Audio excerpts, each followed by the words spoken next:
A slideshow. Title slide, Counseling Strategies for Housing Choice Voucher Homeownership Program Clients. Wednesday, September 18th, 3 to 4 p.m. Text, Office of Housing Counseling. Promoting Community, Driving Change. 2024 Community Conference. Emily Rome appears in a video call at the top right-hand corner of the slideshow. Welcome, everyone. You are joining us for Counseling Strategies for Housing Choice Voucher Home Ownership Program clients. We have a great panel lined up today, and we're really excited to share this with you. Slide. Welcome to CVent. A bullet point list and screenshots of pages of an app. I'm going to quickly go over CVent. I'm sure many of you are becoming pros by now, but remember, you can access the schedule, you can explore speakers and their profiles, interact with attendees. While you're in this session, feel free to use the live Q&A. We have a Q&A part of the program, so you can get your questions answered live, connect with partners, and remember, there's gamification, so the more you interact and do things in the platform, the more likely you are to maybe be a winner. I am going to flip this over to Shauna, and we're going to do a quick Mentimeter question. So Shauna, take it away. Shauna appears on the video call. Slide, feedback, and polling. A bullet point list and a link, www.menti.com. Thank you so much, Emily, and welcome everyone. Slide, a poll question and answers. Text, does your organization counsel clients with HCV on the homeownership option? Yes, no, unsure. We really appreciate everyone who's been engaging with us on the CVent platform and the community board related to this topic. So we just thought we'd get started here. And again, I'm Shauna Marai. I work at ICF, and we are HUD's partner, and we're a technical assistance provider. And it's so great to be back with so many of you. So let's find out how many of you are counseling clients through the Housing Choice Voucher homeownership option.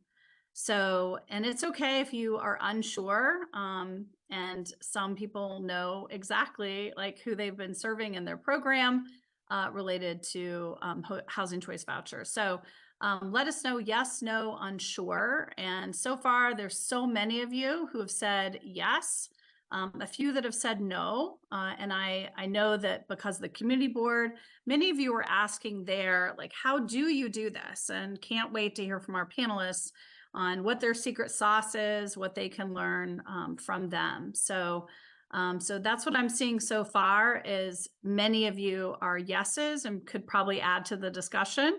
So please do in the community board, and a few that are saying no. So we'll just keep that open on your side of things, Emily, but we will transition to the PowerPoint. Slide, speakers. A bullet point list.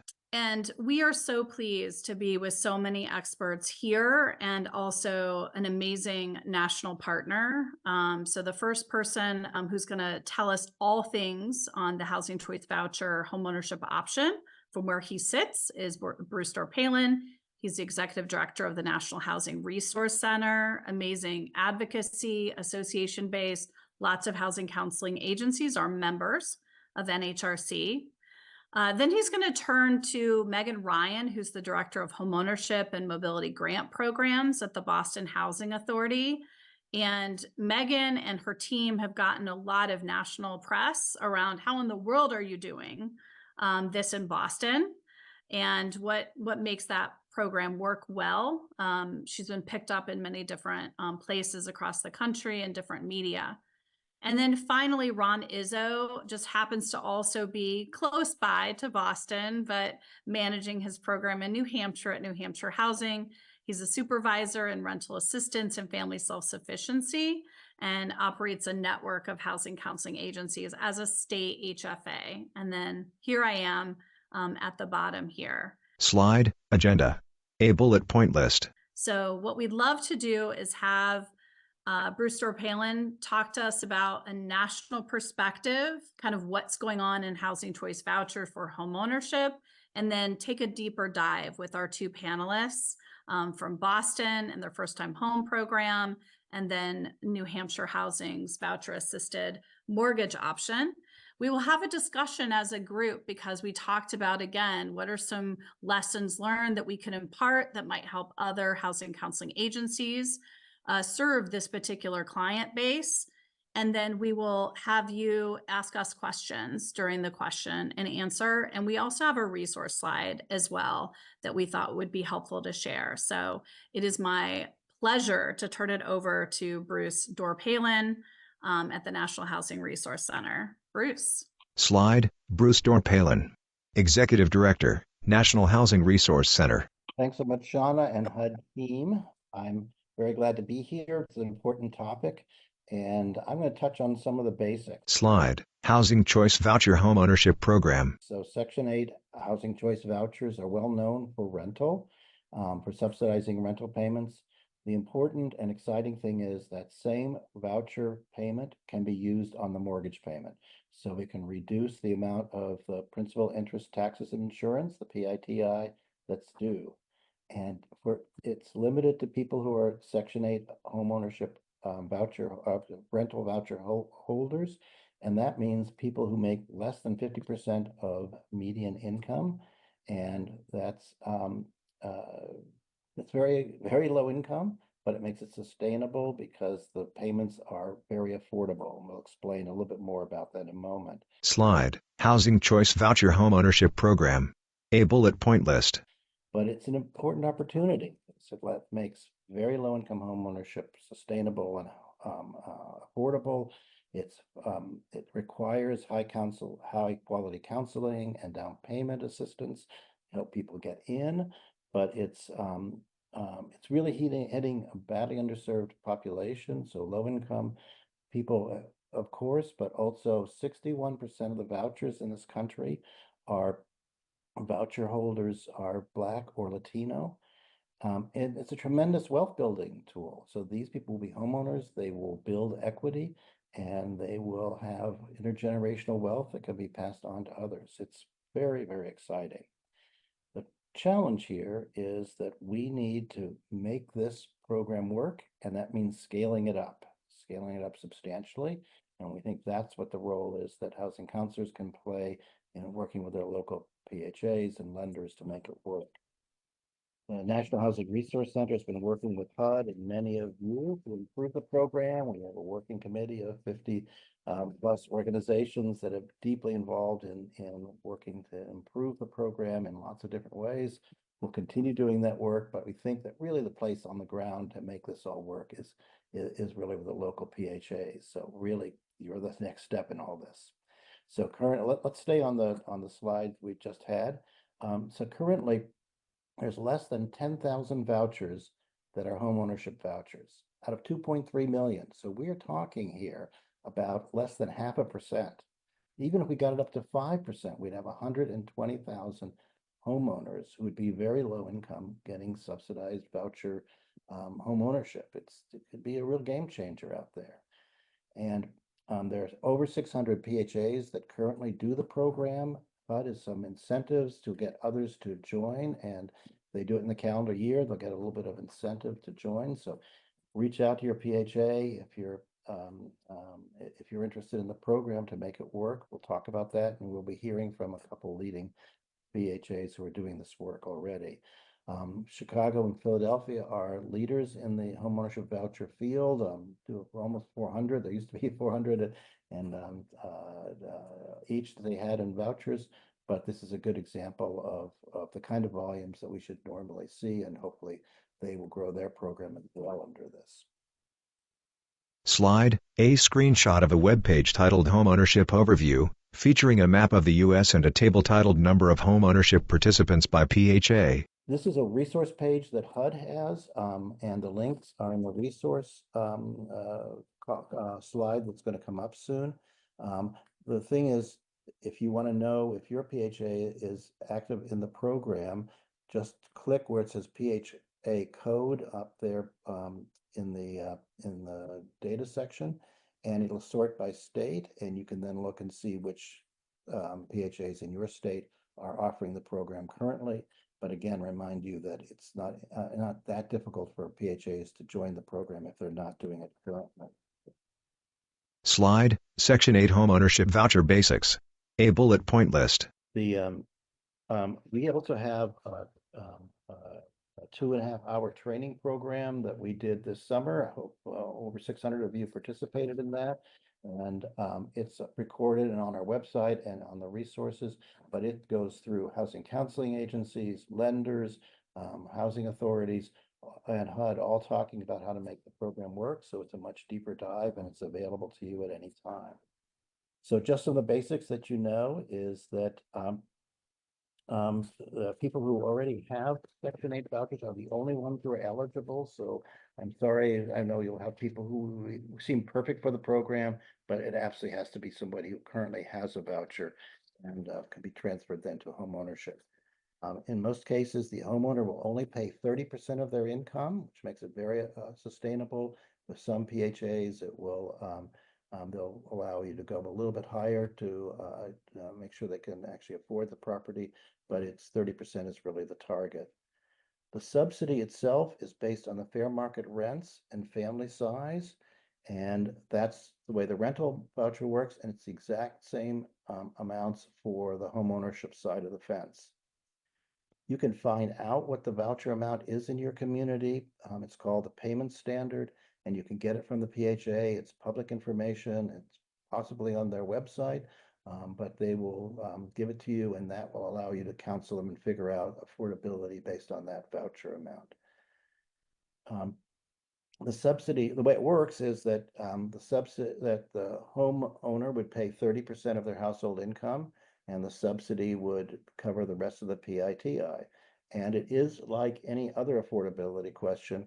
If the subsidy and the homeowner's income are not enough to pay for PITI, then they don't qualify. But the nice thing about the program is that rents have been going up, so that even though housing costs have gone up in the mortgage side, then affordability is actually we're finding that it's tracking more than we were worried it wouldn't. The key program to your success with the program is to market to voucher recipients, and that's and let's move to the next slide here. Slide, Program Recommendations. 2 bullet point lists.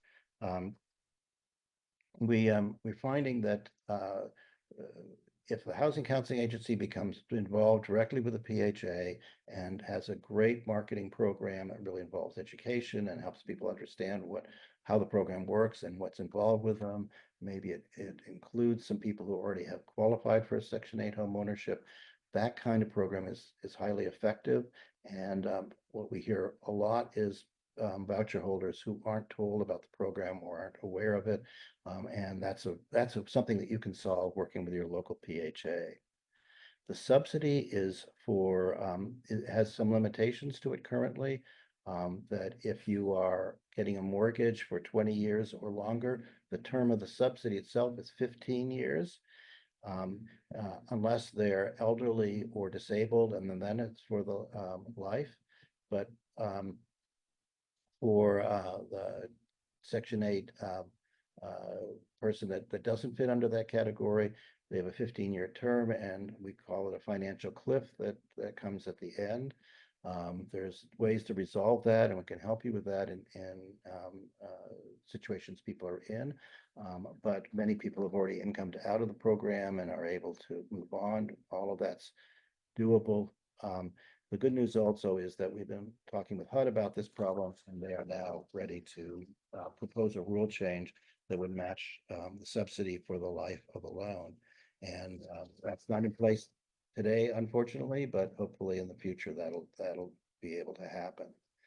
There's lots of programs to help support people in this process, one of which is the Family Self-Sufficiency Program, which allows people to save for homeownership. It's a valuable program if your PHA offers it, and you should become familiar with it, and that will give people both tools to be more flexible. When we first used to work in this program, one of the problems was having lenders who actually did those loans. We have made a lot of progress. We've done a lot of training and preparation for lenders around the country. If you're having a problem, please let us know. We are happy to help try to connect you with lenders who are willing to do the program, and we can help you with understanding the underwriting as well. Slide, resources. A bullet point list. The resources will be in the next slide, and then we're going to move on to Meg and Ryan from the Boston Housing Authority to talk about what one of the programs looks like.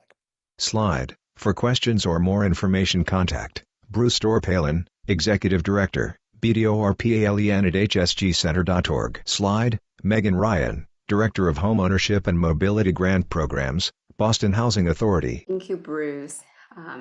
Now that you have a great overview of how the HCV to homeownership kind of program requirement structure works, we're going to talk a little bit more about how do we actually do this in the day-to-day work as a housing authority. Slide. BHA First Home Program. I'm going to begin with an overview of the BHA on the next slide, just to give you a profile of our size. Slide. Who we are. A bullet point list. So the BHA, we serve over 58,000 residents. We manage 10,000 public housing units and over 16,000 vouchers. We are the largest housing provider in the city of Boston, housing 9% of the population, and we are the 6th largest housing authority in the nation. So a lot of people, right? We service a lot of tenants. Slide. Paragraphs of text and a link, mahahome.org. We are a high cost area. Right now, the Boston real estate market median home price is close to $1 million. So given those challenges, we at the BHA have really had to explore, additional resources to combine that with the HCV to homeownership in order to make homeownership still a possibility for our lower income residents. So back in 2022, we are about to have our 2nd year anniversary of launching our BHA First Home program. That's kind of our umbrella term, the overall program name for anything homeownership related at the BHA. Part of this kind of rebranding and officially launching a homeownership department at the BHA was due to funding for down payment assistance that the city of Boston, the Mayor's Office of Housing through Mayor Wu's Welcome Home Initiative, where they designated ARPA funds to provide additional funding for our tenants that purchase homes within the city of Boston. So that is kind of what was the catalyst for really looking at, we can still make homeownership happen in this high cost city. And one of our partners in this work is the Massachusetts Board of Housing, MAHA, which provides housing counseling. They also provide match savings and additional counseling for first generation home buyers. So we work very closely with them. Most of our buyers complete their first time home buying courses through MAHA and also receive individualized counseling from them as well. Slide. BHA Home Buying Assistance. Paragraphs of text. So there's 2 kind of main components to our homeownership program at the BHA. The newest benefit we have is the down payment assistance provided through the city of Boston. So our tenants that do end up buying a home located within the Boston city limits receive $75,000 in upfront cost assistance towards the purchase of that home. And that can be split between down payment, closing costs, and interest rate buy down. And then our kind of primary program here is using their vouchers. So the HCV to home ownership. It's been an option from HUD since year 2000, but of course, it's not like the easiest program to administer, but many authorities do administer the program. We have been able to kind of revitalize the program that due to the funding from the city of Boston. So right now, majority of our tenants, the 16,000 voucher holders, right, any of them could inquire about the program. In the little under 2 years since we've launched the BHA First Home program, we have 58 of our tenants purchase their first home in less than 2 years. And 47 of those utilize their voucher as well. So majority of our lower income households, right, they need all of the different benefits combined in order to purchase a home. Slide. Boston Housing Authority Section 8 to Homeownership Calculator. A screenshot of a web page. One of the really helpful tools that we develop, which a lot of housing authorities may also have for their rental side, is using an affordability calculator. So we have this for the rental side to see, you know, like, is the rent reasonable, etc. So we adapted this and made a version for our home ownership side. And so most of the time, given that's a high cost area, generally people would get, you know, receive up to the estimated maximum HAP. But every now and then, you know, if somebody purchases like a lower cost area or a lottery unit, affordable unit, there's two ways to calculate the HAP, which includes either the lower figure of the payment standard or the cost of the unit, subtracting from their 30% income. So this tool, the lenders can use this, the client can use this. This is a public tool. It's on our website. The simple way to kind of begin to use this is you put in the zip code for where the home is that you're interested in looking, or maybe have a home you're already seeing on MLS listing, etc. So you put in the zip code, the voucher size of that household, the monthly adjusted income, which we provide a voucher letter that the lender can identify that figure. And then generally, if you're just starting the process, there isn't a property identified yet. So what this tool is telling the lender or the home buyer is it's automatically looking up the payment standard for you. You could also refer to our Excel chart of the 250 towns that we cover in our jurisdiction. But this is a very easy way. You put in the zip code of the neighborhood, you put in your voucher size and your adjusted income, and therefore you get this estimated maximum HAP. So this saves us a lot of administrative time. A lot of the process, generally, default process is you have to find somebody from the housing authority or your leasing officer to try to figure out what your HAP would be for home ownership, and then send that to the lender and back and forth. And it can cause a lot of delays and just a lot of administrative processes. So this calculator is instantaneous. Anybody can use it. Once there is a property identifier, on the right-hand column, you can see the kind of property specific figures that you will plug in. And generally those numbers are going to come from the lender that you're working with. And this will give you a pretty accurate figure of, for that property sale, this is what your estimated HAP would be. So this tool saves us a lot of time. It allows everybody to make sure they get access to information. Slide, Keys to Success. A bullet point list. Now I'm going to review some of the other key areas that we've been able to implement in our program to really make it successful. The biggest thing is having staffing.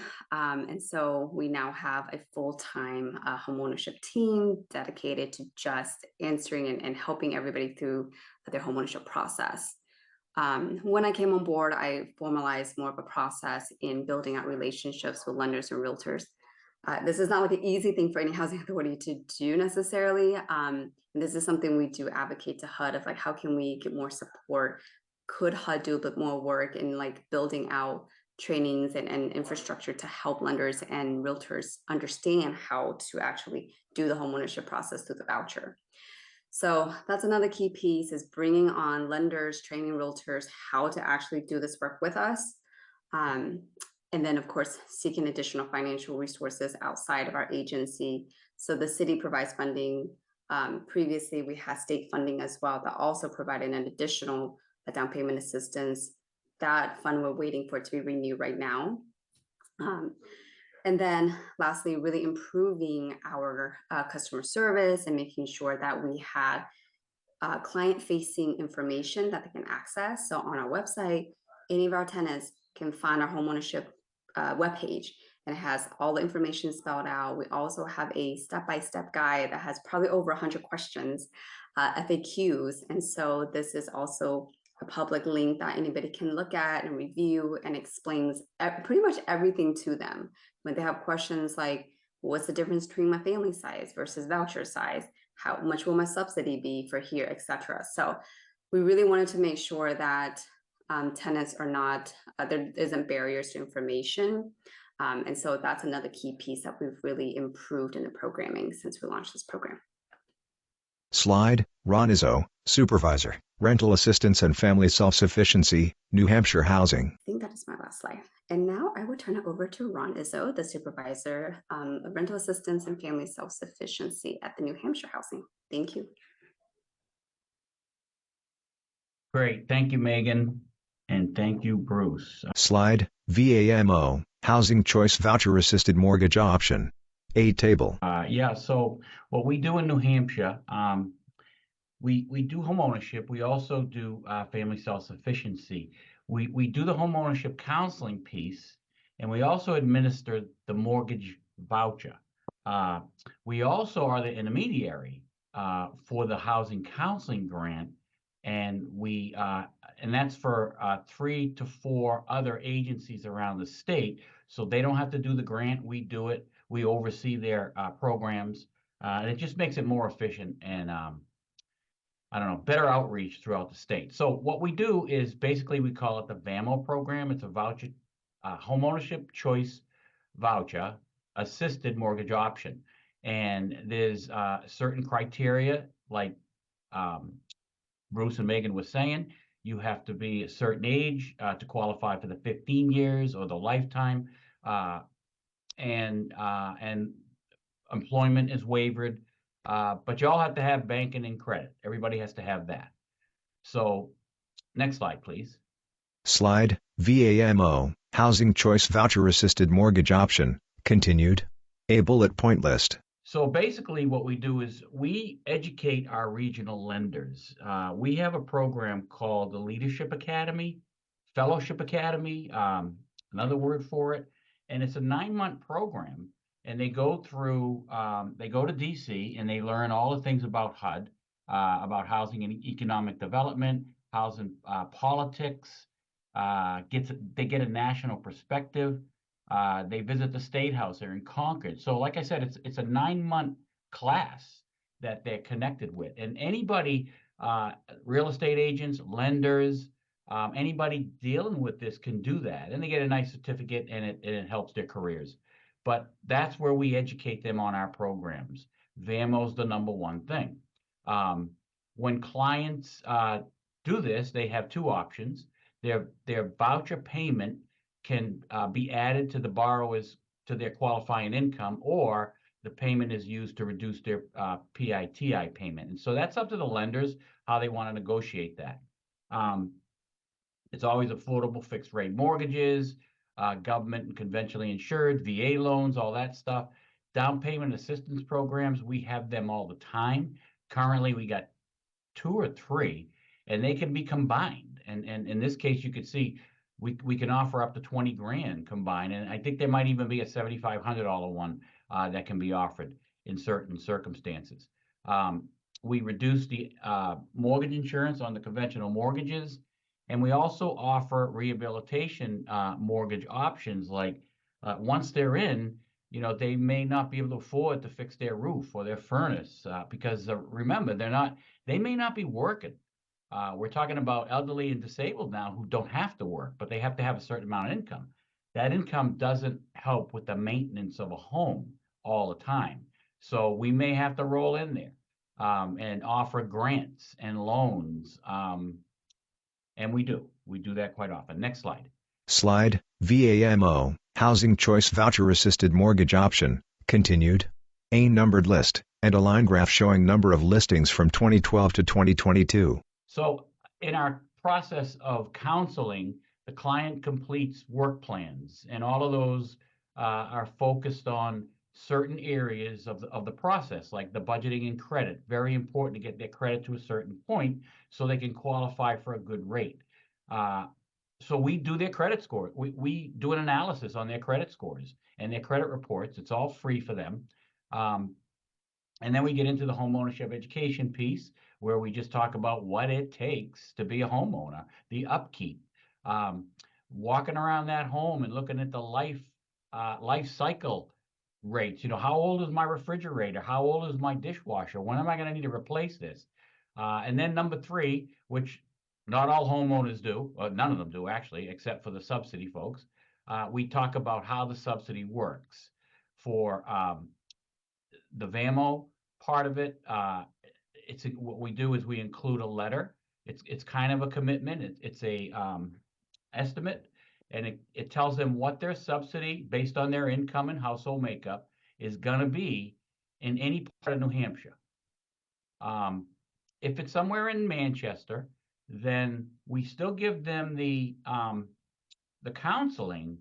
But if it's in Manchester's jurisdiction, then the Manchester Housing redevelopment, they take over and they manage the voucher. But if some housing authority doesn't or can't manage that voucher, we'll do it. We'll port them into us and we'll do that for them. And then the last part is the closing process, which, and we do this all over the phone. We're currently creating short little videos.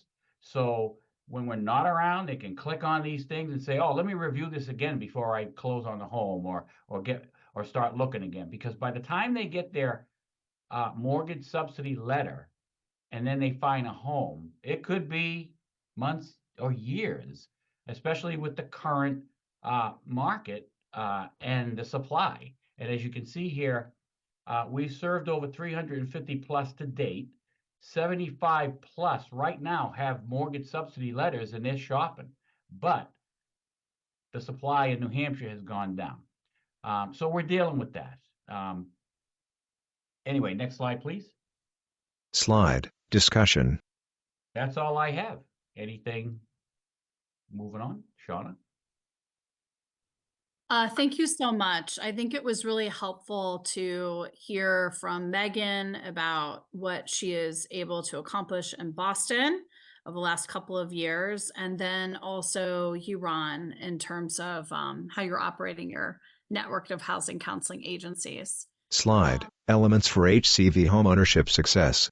A bullet point list. We thought there have been so many excellent questions, and I think some of what folks would like to know we can touch on here in terms of what makes for a successful HCV homeownership option, like program. So, and these are the things that HUD provides as, ways to succeed, but we thought we, take each of these and kind of break it down a little bit further. So, so the 4 elements covered here, the first one is bankable program participants. They have to be eligible to participate, and being bankable and the underwriting associated with that. Thought, Ron, you could just touch on that a little bit more.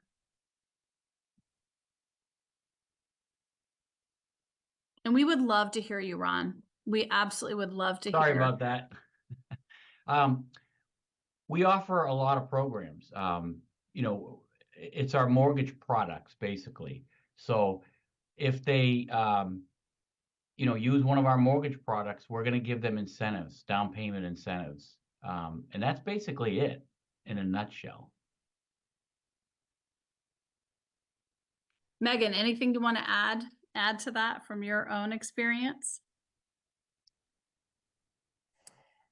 Apologies, we had a notification go off. We're still on the bankable program, correct? Yes. Yeah, I think, as a housing authority, in wanting to make the program successful, right, we are dependent on lenders at the end of the day, right? It's the mortgage. And so part of this work is really making sure that we have our program requirements in our application, but we do have resources that inform interested tenants, even if they are not bankable right now. Here are the resources of how to improve your credit, build your credit. For example, joining our FSS program. Here's a link to that. So that's one of the key areas we wanted to make sure is accessible, is that anybody who's interested, even if they're not mortgage ready today or homeownership ready right now, that they're getting the resources to get on that path. And so that's a lot of resources we list on our webpage as well. So if they try to apply, it screens for it. And then it tells them, here's a recommendation of how you can, here's financial coaching classes, here's where you can get these resources, so that they're not left with like, well, what do I do now? And so that's one area we address that.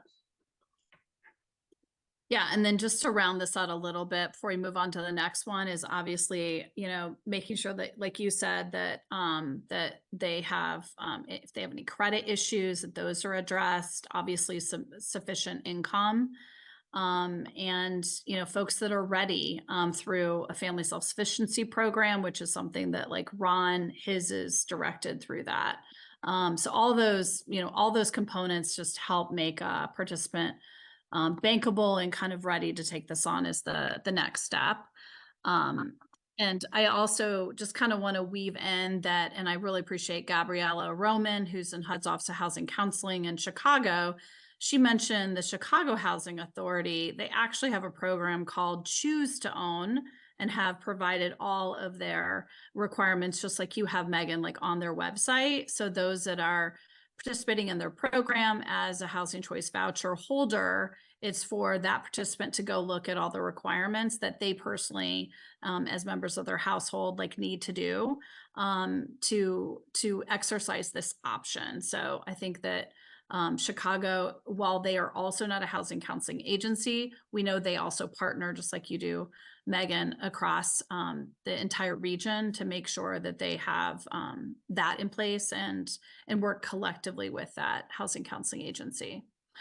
I know, affordable units is something that we also discussed planning for this session, but also I failed to say the Boston regional meeting is the place where we all got together initially. And there will be regional meetings coming to more locations in 2025. There will be a session tomorrow that we will discuss those places and also where we've been. But in Boston, it kept coming up, and I know that we're preaching to the choir in terms of just making sure that there's enough affordable units, and there's a supply issue.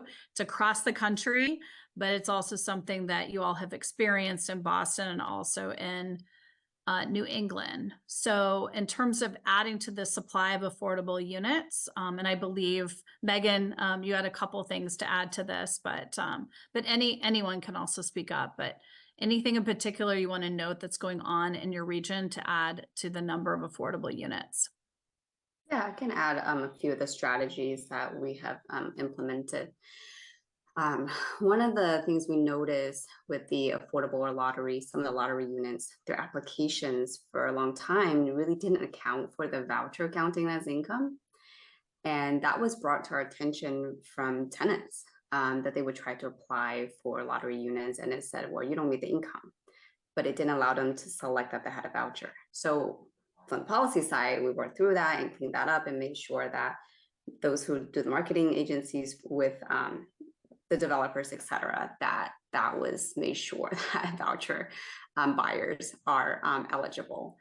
And then the other piece that we worked on is partnering with developers to discuss ways that they could build in an inclusion plan and with the city as well, where I think it's not effective just yet, but the policy will change where they're trying to designate, I think, 3% of units to voucher buyers, kind of right of first refusal.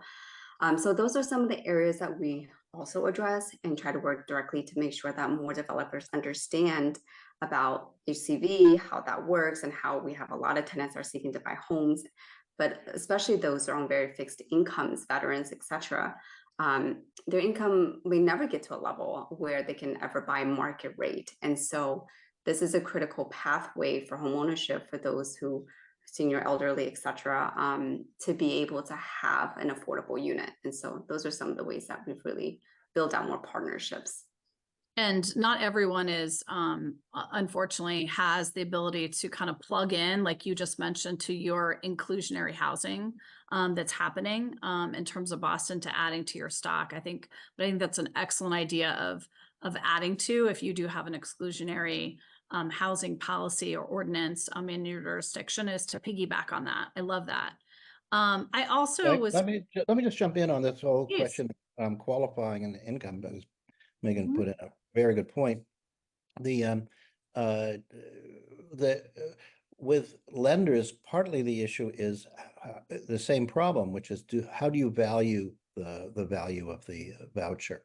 And if it's treated as one more source of income coming into the household, it's then it means that there's a little bit more money available to help buy. But the better strategy is to treat it as what's called an offset, which means you take PITI on the property that you're trying to buy and you subtract it directly from that and only qualify people on the amount that they're actually paying.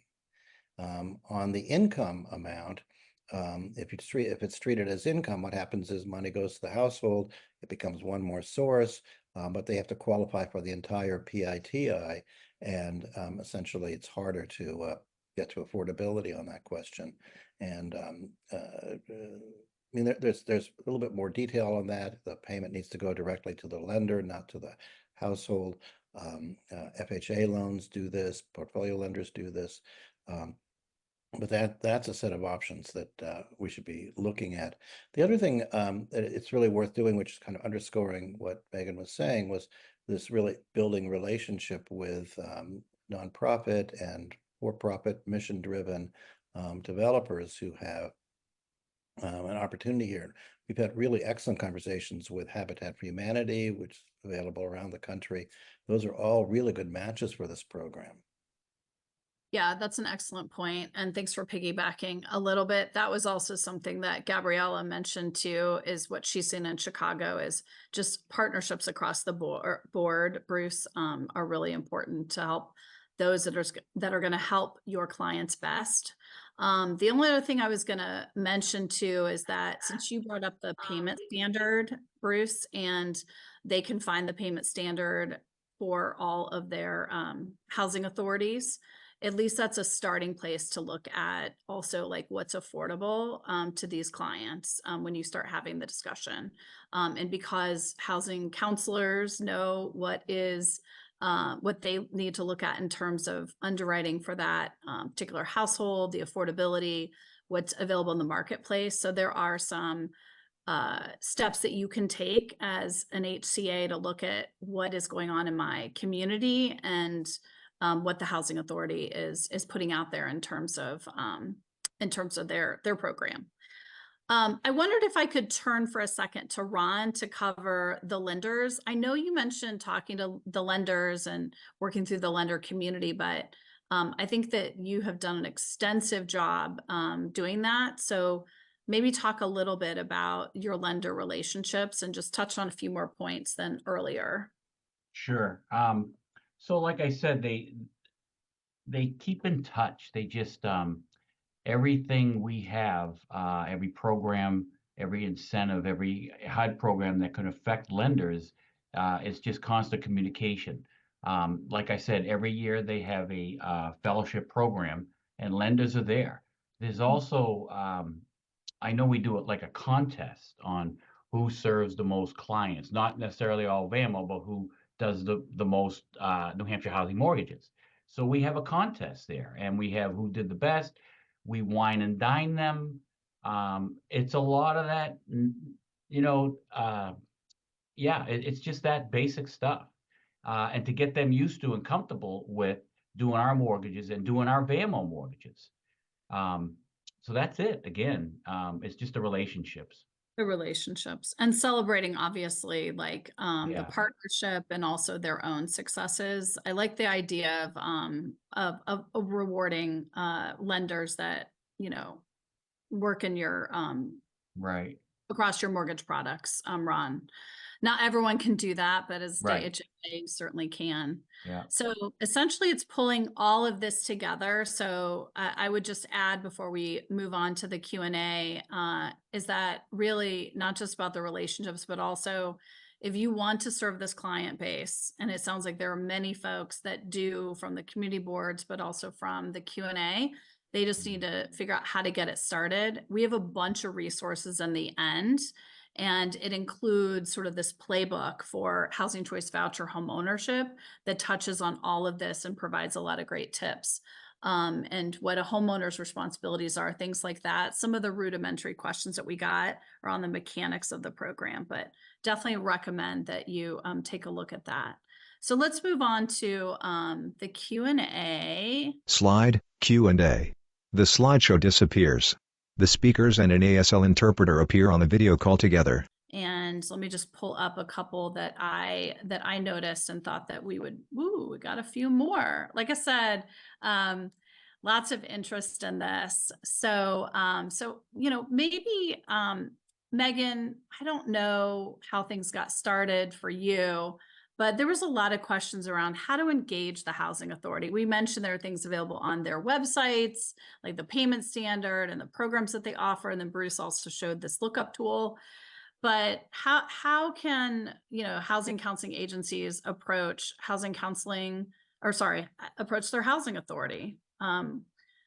Anybody can take this question, but I thought I'd start with Megan. Yeah, as housing counselors are speaking to tenants, and sometimes the contact information, the PHA may or may not be super updated, but I would encourage to reach out still and get someone from that housing authority that the tenant is part of or interested in. We have a lot of requests for those that want to pour into ours because, of course, who doesn't want our benefits? But it's like we can't really actually like all the time just like switch everybody to the BHA. But we do have a process for that. If you want to port, we inform them that priority is always going to go to our current tenants first for home ownership. But as you're counseling them, establishing those relationships with your local PHA, it may take a couple of tries. But if you find that information, starting that communication in CCing the email of like, here's a client I'm counseling. They're interested in this. Can you help us? And just get the conversation going.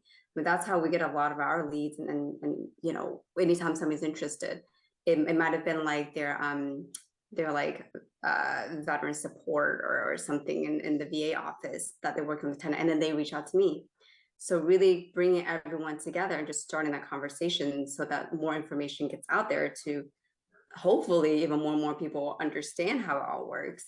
But I would encourage, like, it's kind of like cold calling, cold emailing, but that's what I do too when I'm building out those relationships. So don't hesitate to, if you may not get through to somebody in the main customer service line, keep at it. And eventually, I do think housing authorities, from what I've assessed, are all interested and want to be able to provide this option.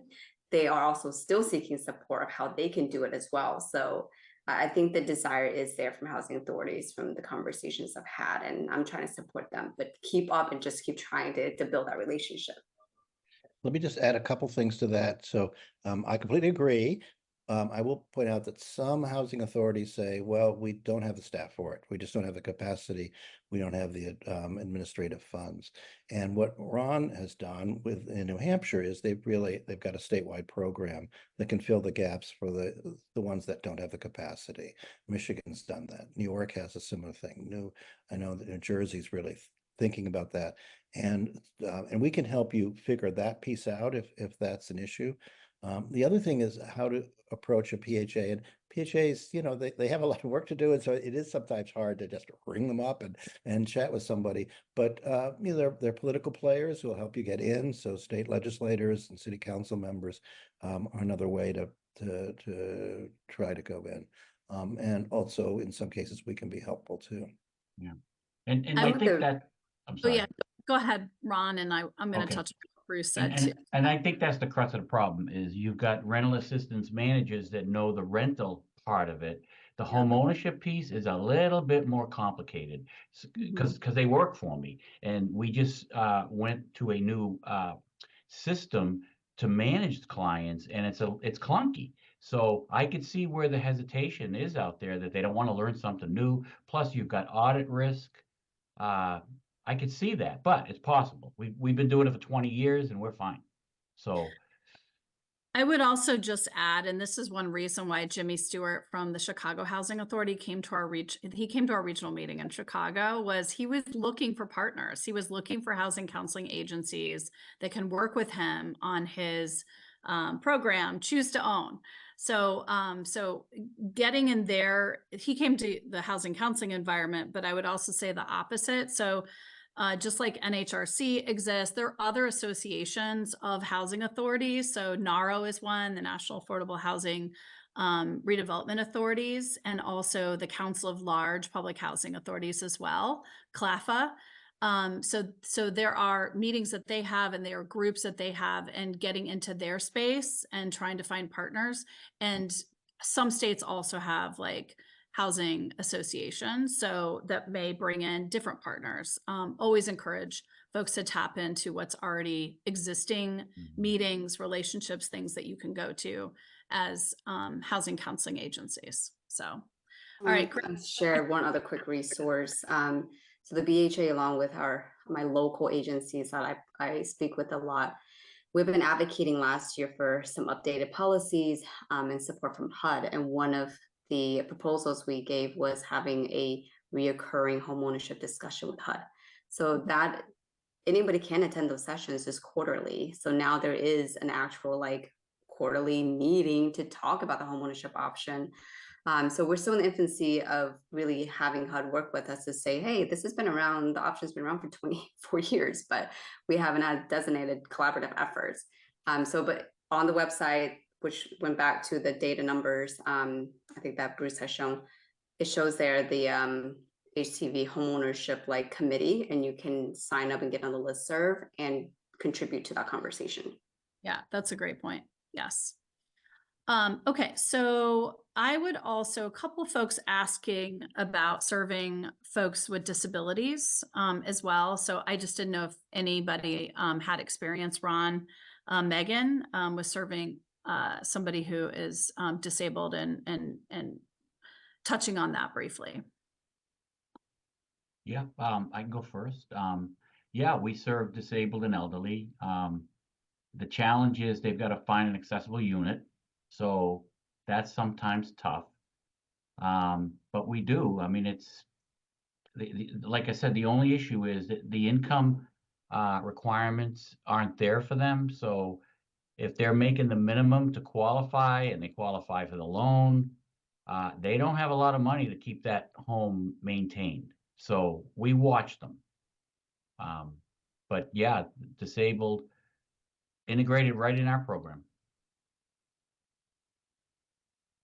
And this is definitely a tougher demographic to provide all the adequate support. Some of the things that, you know, we educate and coach them to make sure that they understand, of course, homeownership requires a lot more obligations. We help them explore additional funding and resources and make sure they're aware of those affordable units. If their mortgage pre-approval is really just going to be fixed around that number, even with the voucher. But we're not by any means denying them, or because sure, they're exempt from the minimum income requirement, things like that. We have an additional minimum income requirement on top of the federal one. But of course, we understand we make all the exceptions we can, and we support everybody who's interested. And a lot of times they may come down to, hey, maybe today, credit and things. How can you continue to work towards improving and increasing your financial goals? And so if they're not in FSS, and they're eligible, they should be in that. It's another way to grow assets. Additional counseling, I would say, that we provide and make sure they're aware of all the resources that they're eligible for. Okay, thanks for that. I think that would be really helpful to those in the audience who asked the question. I wondered if we could touch on, this was also asked a couple times by the audience, is HUD's proposed rule to extend the subsidy from 15 to 30 years. I know that was in Bruce's part of the presentation. Do you want to start, Bruce? Well, yeah, I mean, they've said that they want to do it. Nothing's been done in the register. It takes time once it's done, so we don't even know what the exact wording is. We have been talking with HUD about what we'd like to see in it, but it isn't had to hit the register yet, and that's the first step towards doing a rule change. There's another issue that people should be aware of, which is that it's that the subsidy, the program limits what properties you can use. So single family housing, obviously very easy. You can do condominiums, you can do ADUs, but you can't do 2 and 3 unit buildings because of the wording of the legislation. And you actually can't do cooperatives in the same way that you might do with home ownership, because it's all about ownership of the single unit. And cooperatives, that's a share in the building, not the individual unit itself. However, I know in some localities they've worked around that by treating the lease between the cooperative and the homeowner as the unit, and then that's where the subsidy gets covered. But yeah, I mean, we would like to see that as well, and that's one of the things we're working on, is to get a more universal definition of what property is. Yeah, thanks for that, Bruce. That was actually somebody else's question too, is those multi-unit potential opportunities there. That we've also had just like other matchmaking that can happen. A lot of folks asked about lenders and finding lenders that can participate in the program. So I know that that was one of the successes is making sure that you've got willing lenders, but how, where can they go? And I said that there's not a national registry for this, but what are some ideas in terms of some lenders that folks could approach? Where would you start? Actually, we did an orientation for the lenders in the same way that we did for the housing counselors, and had 80 lenders representing about 40 institutions there. You should think about this as something is very interesting to lenders, because you have CRA obligations, you have the special purpose credit program. This is a very neat fit for things that they have to do currently. There's a number of lenders that are doing it and are deeply committed. But we also, it's illegal not to consider Section 8 vouchers as a source of income. It's an ECOA violation. So they have to deal with it in one form or another. But as I said, how they treat it in the underwriting matters of affordability. So if you're in an area where you're having problems, you please let NHRC know, because we are very interested in solving that problem. I'll tell you, one of the things that we have learned about this is that lenders that are actively doing the program, it doesn't mean that they're necessarily doing it everywhere, because you have to train your loan officers, the LOs. And so it's not just that you will do the program, you have to have the LOs doing it. So we've gotten a number of institutions where we can reach out to the senior management and say, okay, we know you do a great job here in Boston and New Hampshire, but we need you in Topeka, Kansas too. So I think those are all issues. The other interesting thing is that some portfolio lenders have more flexibility as well on these kind of loans. Some of the what? I missed that one. Portfolio lenders. So lenders who lend on their balance sheet, so they don't sell the loan to anybody else, they keep it themselves. Yeah, all great tips, Bruce. That's really helpful to mention. And because you use an acronym that folks may not be familiar with, the Equal Credit Opportunity Act, ECOA is how I call it, is something that in source of income non-discrimination, there was a few folks in the community board brought that up, is that they were having trouble with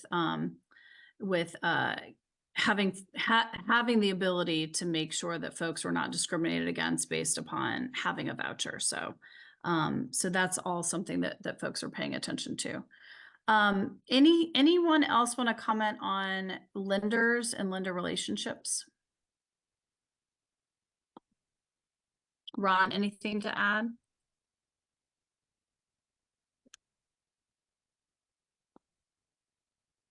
And we would love to hear you, Ron. I always do that. I'm sorry. It's not necessarily my expertise, but we stay plugged in, because again, having those relationships is incredibly important. And they got to have a heart. We're talking about low income folks here, giving them a shot. Again, we do the credit analysis for our clients, so we get them prepared to walk in that lender's office. And like I said, we tell them to go to the lenders. We offer them a list of lenders, and those lenders all know the HCV program. So we hold their hand as much as possible, both lender and clients. Yeah, your sort of lender consortium lends itself to that too. So yeah. You've built that over time. Yeah. That's the other thing. Yeah, I've been to your state. I know. Yeah. Really appreciate that. Okay, well, I just want to thank you all so much. I think this has been a really, I think, helpful discussion to have, and real action oriented for the housing counseling agencies out there. So really appreciate everyone's time for this. Slide, resources. A bullet point list with links. hsgcenter.org. nhhfa.org. And we definitely want to point out some resources. So as Bruce mentioned, the National Housing Resource Center, and this is on their main page at the bottom underneath all of the trainings that they offer. They did 2 sessions recently on the Section 8 Housing Choice Voucher option and for counselors. We also have VAMO and also their letter that they have for lenders. We put that in here, and then all the things that Megan's organization, the Boston Housing Authority, has on their page as well. So serving them, link to the calculator that she mentioned, all those great resources are there. And then we also thought some national resources would also be really helpful.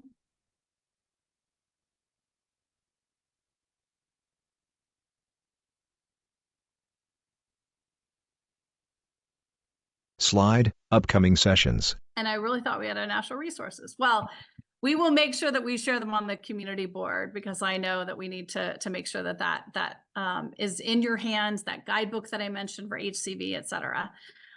We want you to come back and join us with Tracy Urban of FHEO, Fair Housing Equal Opportunity, and also Lee Lester, who's been doing a lot of training on mental health across many different training NOFO providers.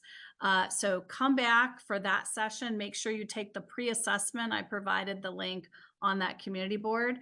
It's going to be a great session to end our day and to recognize the demands that you folks have as housing counselors in the field and working with your clients. Slide, thanks for attending. A bullet point list with links. HUD.gov. Text, U.S. Department of Housing and Urban Development. We want to thank you all so much for joining us here today and for doing the work that you're doing. So make sure that you come back for the last session, and we will see you next time. So thank you all so much.